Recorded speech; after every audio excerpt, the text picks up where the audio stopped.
Kevin berenang dari pantai menuju karang di tengah laut melawan arus laut dengan waktu 16 menit. Kemudian ia kembali ke pantai searah dengan arus laut dalam waktu 4 menit. Jika kecepatan berenang Kevin 50 meter per menit, jarak karang dan pantai adalah oke. Jadi kita pahami bahwa 50 meter per menit ini adalah kecepatan rata-rata ketika di air tenang. Sementara si Kevin sekarang berenang di tepi pantai. Nah, jadi misalkan di sini adalah tepi pantai itu, tepi pantai. Oke. Kemudian di sini misalnya karang karang yang berada di tengah laut. Maka ketika Kevin itu berenang dari tepi pantai menuju karang, dia akan melawan arus. Karena dia melawan arus, maka otomatis dia mengalami perlambatan. Jadi kecepatannya itu berkurang. Jadi kita anggaplah berkurang kecepatan di sini. Kemudian ketika dia kembali dari karang menuju tepi pantai, maka dia searah dengan arus laut, otomatis dia kecepatannya menjadi lebih cepat. Maka bisa dilihat di sini bahwa waktu dia berangkat itu 16 menit, ketika dia waktu pulang itu hanya 4 menit ya. Maka perlu kita pahami juga bahwa jarak dia pergi itu sama dengan jarak dia pulang gitu ya. Artinya jarak yang ditempuh ketika dia pergi sama dengan jarak yang ditempuh ketika dia balik kembali ke tepi pantai. Nah, sudah familiar rumus kecepatan itulah V sama dengan S per T. Maka S itu sama dengan V kali T. Ya. Jadi dengan menggunakan persamaan jarak ini, jarak yang ditempuh ketika pergi sama dengan jarak yang ditempuh ketika pulang.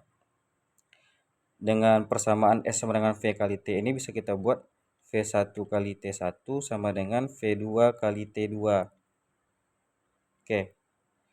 Kemudian tentu kecepatan dia pergi ini berpengaruh dengan kecepatan ombak atau kecepatan arus itu ya.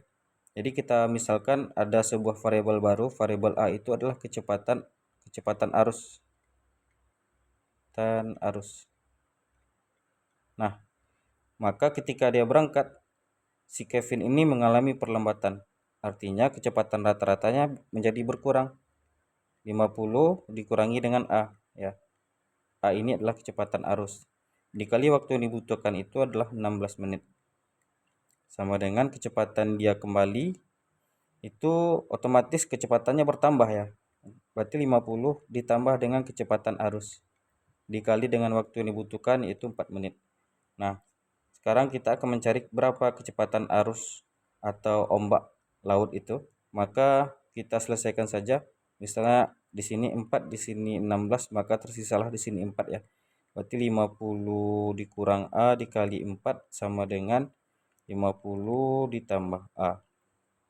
Berarti bisa kita dapatkan 200 dikurang 4A sama dengan 50 ditambah A. Ini 4A bisa pindah ke sini jadinya 5A gitu ya. Dan 50 pindah ke sini jadinya 150. Nah, 5 dengan 15 di sini tinggal 3. Nah, berarti A itu sama dengan 30. Berarti kecepatan ombak atau kecepatan arus itu adalah 30 meter per menit. Jadi mempengaruhi kecepatan Kevin. Maka tinggal kita substitusi saja ke salah satu persamaan. Boleh persamaan ketika dia pergi, boleh persamaan ketika dia pulang.